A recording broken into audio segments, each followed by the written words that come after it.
My brother, Mark, always saw my success not as an achievement, but as an endless resource to be exploited. For years, he and his wife, Sarah, treated me like an on-call, unpaid childcare worker, their escape hatch from parenting. But the worst insult wasn't the thousands of hours of forced labor. It was the ultimate betrayal on Christmas Eve. They didn't ask me to babysit for 10 days so they could take a non-refundable, luxury trip to the Maldives. They sat across from me, handed me a color-coded, corporate binder detailing my mandatory schedule, and expected me to sign off on the utter obliteration of the most critical business trip of my career. They forced my hand. And I, Cassidy Hayes, a portfolio manager who values boundaries more than family sentiment, taught them the true, devastating cost of entitlement. I didn't just cancel their trip. I legally froze the very funds they used to buy it. You wanted to treat me like staff? Fine. Let's talk about asset management. The scent of pine needles, stale air freshener, and my mother's overly sweet, signature mulled wine always announced Christmas Eve at the Hayes family home. It was a sensory profile I had tolerated for 34 years. A familiar, slightly suffocating blanket of suburban comfort and subtle dysfunction. This house, a 4-bedroom colonial revival in a prosperous but uninspired New Jersey suburb, had been meticulously decorated by my mother, Patricia, but it lacked true warmth. Everything was about display. The oversized wreath, the perfectly symmetrical lights, the antique nativity scene dusted with artificial snow. I pulled my minimalist, obsidian black Range Rover into the driveway. The contrast between its sleek lines and the house's slightly dated, colonial revival aesthetic always hitting me hard. It was a monument to the life my parents had built. Solid, respectable, but rigidly conventional. My life, based in a high-tech, sparsely furnished apartment in the financial district, and conducted across international time zones, was the antithesis of this suburban conformity. I am Cassidy Cass Hayes, a high-level portfolio manager and investment strategist for the prestigious firm, Northwood Capital. I manage multi-asset portfolios for ultra-high net worth clients, names you see in the financial headlines. My professional worth, measured in performance and calculated on a minute-by-minute basis, is high. My time is not just valuable, it is inelastic. A sudden change in my schedule, especially during the year-end close, translates directly into millions of dollars of opportunity cost for my clients and catastrophic career damage for me. That was a concept my brother, Mark Hayes, 38, a mid-level sales executive whose biggest sales tool was bluster, and his wife, Sarah, 36, a part-time aspiring lifestyle blogger, had never grasped, or perhaps had deliberately chosen to ignore for the last decade. For over 10 years, my role in this family was clear. The reliable, financially stable sister whose focus on her career, and lack of a husband or children, meant her time was inherently worthless and infinitely available. Mark and Sarah operated with a brazen, breathtaking sense of entitlement. They used my existence as their safety net, their free labor, and their emergency fund.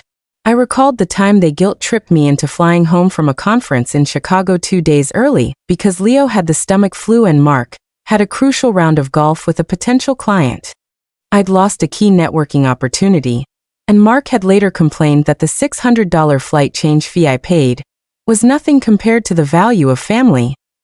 Or the time Sarah needed me to watch Eliza for a full weekend so she could attend a mandatory influencer retreat in Aspen, which turned out to be an elaborate excuse to take photos in a borrowed fur coat and tag high-end brands. Every major family event, every spontaneous romantic getaway required my attendance. They expected my loyalty while offering none in return, often making thinly veiled remarks about my empty life and my severe clothes to compensate for their own stagnant careers. I walked into the house. My mother, Patricia, rushed forward, not to hug me, but to immediately assess my custom-tailored, dark wool jacket. "Oh, Cass, darling. You came. That jacket is still a bit severe, isn't it? Very New York. But nice to see you. Now quickly go check on the children. Mark and Sarah are exhausted from the holiday rush." My father, William, offered a curt nod from the armchair, already halfway through his third eggnog, his attention glued to a football game that was 3/4 complete. Mark, my brother, greeted me with a quick one-armed squeeze, his eyes already scanning the room, mentally calculating his next move. "Cass, Glad you made it. Kids are out back, burning off energy. You know the drill, right? We'll need an extra set of hands tonight. We've had a huge year. The drill. It meant I would spend the next 8 hours being Auntie Cass, the human jungle gym, rule enforcer, and designated adult, while Mark and Sarah reclined, scrolled through their phones, and praised themselves for fostering a close-knit family. I offered a strained smile. I can help for a bit, Mark, but I'm on a very tight schedule this week. I have a critical travel window opening up starting the day after tomorrow. I need to leave by noon tomorrow. Mark didn't even look up from his conversation with Dad about the NFL playoffs. Yeah, we'll talk logistics later. Don't worry, it's nothing major. Just a quick 10 days. We'll give you a full briefing later tonight. You know we appreciate you. He threw the last line over his shoulder, a reflexive, meaningless platitude. 10 days. The phrase landed in my gut like a stone. I had already confirmed the dates in my mind, correlating them with Sarah's vague Instagram countdowns about paradise. I spent the next 2 hours attempting to engage with Leo, 8, and Eliza, 5. They were sweet kids, but wildly undisciplined, a direct result of their parents' obsession with being their best friends rather than authoritative figures. I was the one who enforced toothbrushing, set bedtimes, taught them basic manners, and ensured they hadn't consumed only refined sugar for the day, all while their parents sat inside, boasting about their European-inspired, attachment parenting style to anyone who would listen. Around 7:30 p.m., after the kids had been successfully sedated by a combination of sugar and the promise of Santa, Mark clapped his hands together, suddenly radiating the kind of corporate efficiency he never applied to his actual job. All right, briefing time, people. Cass, Sarah and I need to run through the schedule for the New Year's transition. Grab a seat. They led me not to the cozy, festive living room, but to the dining room table, which was cleared except for one item, a pristine brand-new, hardcover planner. It was spiral-bound in glossy, silver cardstock, clearly professional grade, and centered squarely between 3 glasses of sparkling cider. The table was cold, sterile, and felt like a boardroom. A deliberate choice to lend gravity to their outrageous demand by disguising it as a serious business meeting. Sarah, whose entire persona was built on projecting effortless glamour, adjusted the strap of her designer handbag and smoothed the spine of the book with a manicured finger. She wasn't asking. She was presenting. Okay, Cass, Mark began, sitting down with the air of a CEO conducting a quarterly review. He opened the planner to a custom-designed, color-coded internal spread titled Operation Malibu Escape and Hayes Childcare Deployment, December 26th to January 5th. Target, 0 incidents. So Sarah and I secured our non-refundable, all-inclusive luxury bungalow in the Maldives. You know, the one with the glass floor in the overwater villa.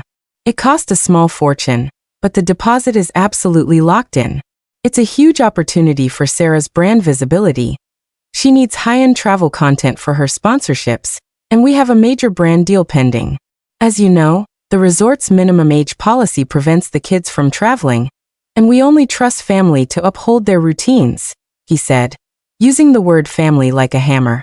Sarah then took over, her voice sharp and saccharine, as she flipped through the pages with pride.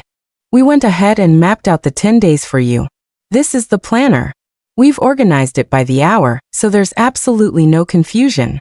We color-coded Leo's activities in sapphire blue, and Eliza's in rose pink. The green is shared activities, like lunch and scheduled screen time. Look here, on page 6, we've included a detailed supply list, right down to the brand of organic milk they require. Crucially, we've included a section for your food preparation, Cass. No need to worry about planning meals. We've dictated the menu to ensure the children maintain their healthy eating habits while we're away. It includes detailed recipes for the organic oatmeal, the grain-free snacks, and the exact preparation method for Eliza's specific fruit smoothies. We expect 0 deviations. I stared at the pages. It wasn't just a schedule, it was a manual of servitude. There was a section listing emergency contacts after my name, implying I was the primary point of failure. The sheer, monumental arrogance of the presentation stole my breath. They had spent hours, possibly days, meticulously detailing my unpaid labor schedule without ever spending 30 seconds checking my availability. The level of micromanagement was the final, unforgivable insult. Wait. I finally managed, my voice dangerously calm, the polite facade dissolving. My fingers gripped the edge of the dining room table so hard my knuckles turned white. This is 10 days, Mark. Over New Year's. You didn't ask me. You planned and paid for a non-refundable, 5-figure trip based on the assumption that I would unilaterally cancel my own life to service your vacation. The audacity of this presentation, complete with a corporate binder, is staggering. Mark sighed, already defensive, his frustration rising because his meticulously laid plan was encountering an unexpected variable. Don't be dramatic, Cass. Who else would we ask? We can't afford a qualified nanny for 10 days, and we don't have time to interview sitters. You're the only logical, trusted choice. You don't have any real commitments during the holidays. No partner, no kids. Just work. And you always say you love the kids. I took a deep, deliberate breath, the cold steel returning to my voice. This was it.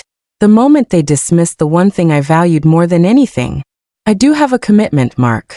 A non-negotiable one. I am scheduled to fly to Geneva on December 27th for a 7-day, high-stakes private conference and closing summit. I am finalizing a deal that will redefine my firm's Q1 earnings, secure a substantial personal bonus that has been 4 years in the making, and formally establish my partnership track.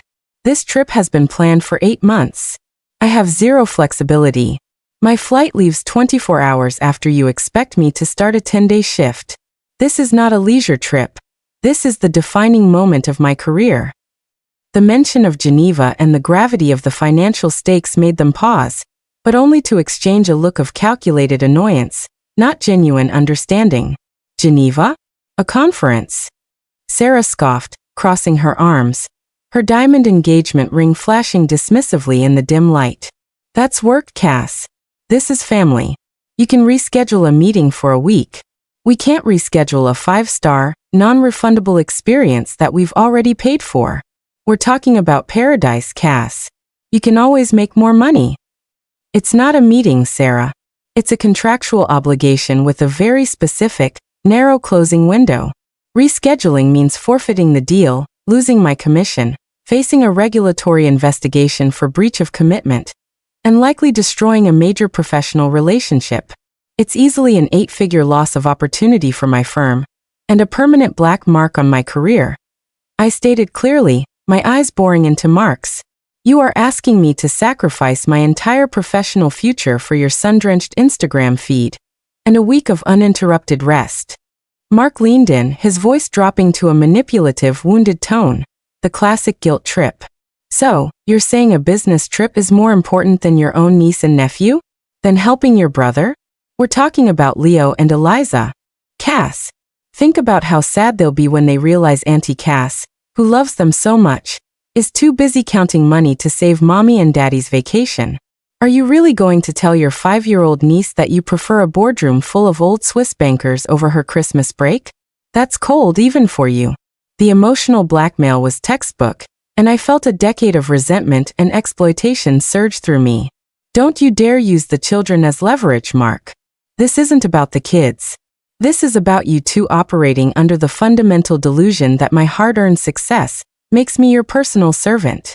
You pre-booked your non-refundable fun, and then sent me the itinerary as a mandatory requirement. You valued my labor at exactly $0.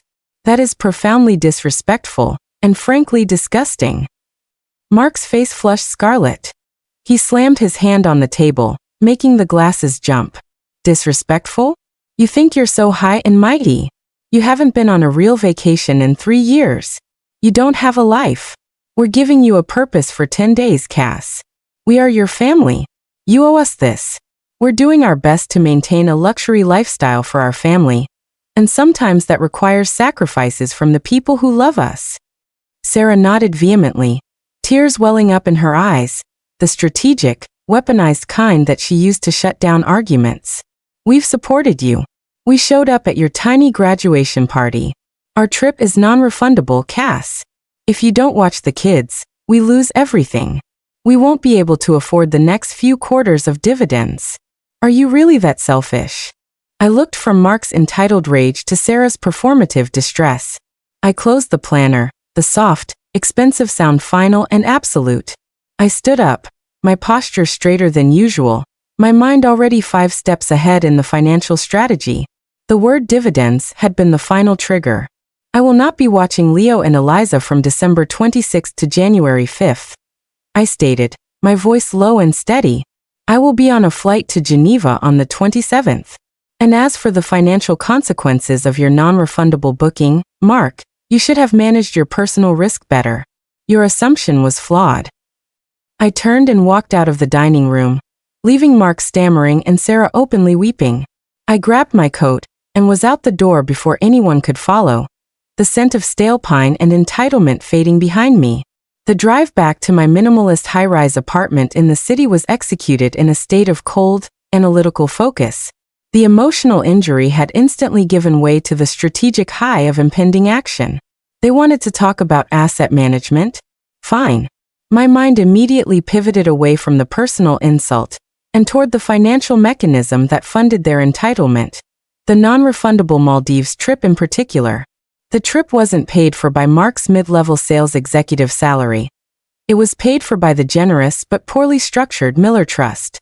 Sarah's grandfather, a successful, eccentric real estate developer, had recently passed and bequeathed her a significant stake in a portfolio of commercial real estate assets in upstate New York. This portfolio was organized as a complicated multi-generational trust, the Miller Trust, designed to pay out large quarterly dividends to Sarah, enabling her lifestyle. I knew the details of the Miller Trust because 6 months ago, Mark, boasting about Sarah's sudden liquidity, had called me for quick, free advice on how to maximize the quarterly payout structure to fund their lavish expenses. I had reviewed the dense, 300-page document, noting a highly aggressive, but legally permissible, distribution strategy that bordered on violating the trust's original solvency covenants. I warned Mark about the high-risk liquidity structure required to maintain such high payouts, but he waved me off saying, "You worry too much, Cass. It's all green lights and guaranteed money. You just don't understand lifestyle assets." Crucially, in his eagerness to impress Sarah, Mark had listed me as an external compliance consultant on a non-binding appendix, a technicality to get a second professional opinion without having to pay for it. This was the opening. This one-line designation gave me legal, undisputed access to request an internal review of the trust's current operating status based on my professional concern regarding solvency. I pulled into my garage, ascended to my apartment, and immediately went to my home office, the only room in my life where emotion was forbidden. The time was 9:45 p.m. on Christmas Eve. I sat at my ergonomic desk, opened my laptop, and accessed the proprietary legal database I use for work. I drafted a concise 2-page letter addressed to the 3 elderly, risk-averse trustees of the Miller Trust, and copied to the primary legal counsel. The letter was clinical and devoid of emotion, a masterpiece of financial jargon designed to trigger maximum alarm and minimum liability for myself. It leveraged my title and professional standing at Northwood Capital, citing Section 4.c of the Trust's bylaws, which allowed for an immediate, independent compliance review upon written request by any designated consultant. My core argument was simple, irrefutable, and based on verifiable data I'd pulled from Mark's earlier disclosures. The current projected Q1 2026 distribution strategy, as presented to me, utilizes a dangerously high percentage of leveraged capital and relies on speculative asset sales to fund aggressive cash payouts. In my professional opinion, given the current market volatility, this constitutes an undue and immediate risk to the long-term principle and solvency of the Miller Trust. I am formally requesting an immediate, mandatory 7-day compliance and liquidity review, effective immediately, thereby temporarily freezing all non-essential and aggressive dividend payouts until the review is complete and the integrity of the capital base is assured. I urge you to act with extreme prejudice to prevent capital erosion. I knew the trustees. They were risk-averse, old-school lawyers who valued stability above all else. They would see liquidity risk and compliance review from a top-tier portfolio manager and hit the emergency brake instantly. They would freeze every accessible dollar until the review was complete, which, given the holiday week and their slow pace, would take the full 7 to 10 business days I requested. The key was the timing. The final large payment for the non-refundable, non-transferable Maldives trip, the bulk of the $23,000 plus cost, was set to clear Sarah's bank account on December 26th, the day after Christmas. That payment would now fail due to insufficient funds, which the bank would blame on an immediate legal restriction/freeze on funds originating from the Miller Trust. I digitally signed the letter, attached the necessary exhibits, and scheduled the email to send precisely at 7 a.m. on Christmas morning. By the time Mark and Sarah woke up to their perfect Christmas, the financial mechanism of their grand escape would already be in a state of catastrophic, legally mandated failure. I spent Christmas Day managing my emotional detachment. I attended a low-key, sophisticated gathering with my business partner, Jeremy Chun, who was the only person who knew the truth about my Geneva trip and my family's demands. The poetic irony is exquisite, Cass, Jeremy admitted, shaking his head with a slow smile. They gave you the exact tools you needed to destroy their plans. You're trading an ill-advised $23,000 trip for your partnership track. That's a good trade. They handed me the weapon, Jeremy, I replied, feeling the deep satisfaction of strategic dominance. They valued my labor at zero. They valued my career at zero. They forced the confrontation, and they chose the field of combat. Time and money. The consequence needs to be proportionate to the depth of the disrespect. And $23,000 is a very precise figure for 10 days of unpaid labor, emotional manipulation, and lost professional earnings. I enjoyed a quiet, peaceful Christmas Day, thinking about the trustees scrambling and the immediate, icy panic that would grip the Hayes family tomorrow morning. The call came at 8 a.m. on December 26th, precisely when Mark and Sarah should have been making final packing checks before heading to the airport the next day. The flight was scheduled for the 27th. My phone rang continuously. It wasn't my parents. It was Mark. I let the first 2 calls go to voicemail, listening to the frantic, breathless messages. The third time I answered, my voice professional, cool and utterly detached. Hello, Mark. His voice was not the entitled rage from the dining room. It was raw, frantic, and laced with absolute, gut-wrenching terror. Cassidy. Oh my God, Cass, you have to fix this. What did you do? The bank, they locked everything down. The wire transfer for the Maldives trip failed. The entire Miller Trust account is frozen. Frozen. I repeated, feigning slight concern, as I slowly sipped my coffee. That sounds like a serious issue, Mark. What exactly did your bank say? I hope there's not a compliance problem. They said there was an immediate, mandatory compliance review requested by an external consultant, citing liquidity risk. It was that letter. That ridiculous, spiteful letter you sent. They won't release the funds for a week. Maybe more. The trip is non-refundable, Cass. We lose everything. $23,000. The resort won't even talk to us. They said the contract is void for non-payment. The chaos in his voice was the sound of my meticulously planned revenge coming to fruition. I could hear Sarah screaming hysterically in the background about her ruined Christmas and her lost Instagram content. The ultimate crisis for her manufactured persona. Mark, I'm shocked, but I can't say I'm surprised, I said, dropping the pretense of concern entirely. I simply exercised my due diligence as a named consultant. The structure of the Miller Trust is highly leveraged to achieve those aggressive quarterly payouts. As a fiduciary professional, if I observe a high-risk liquidity strategy that could compromise the principal asset, I am obligated to request a review to protect the integrity of the assets, even if the primary beneficiaries, Sarah, are temporarily inconvenienced. It's standard corporate governance, Mark. This has nothing to do with you or Sarah personally. It has to do with poor financial planning. You should have paid closer attention when I warned you 6 months ago. It has everything to do with us. You knew. You knew the payment was today. You timed this. You ruined our trip because we asked you to help with the kids.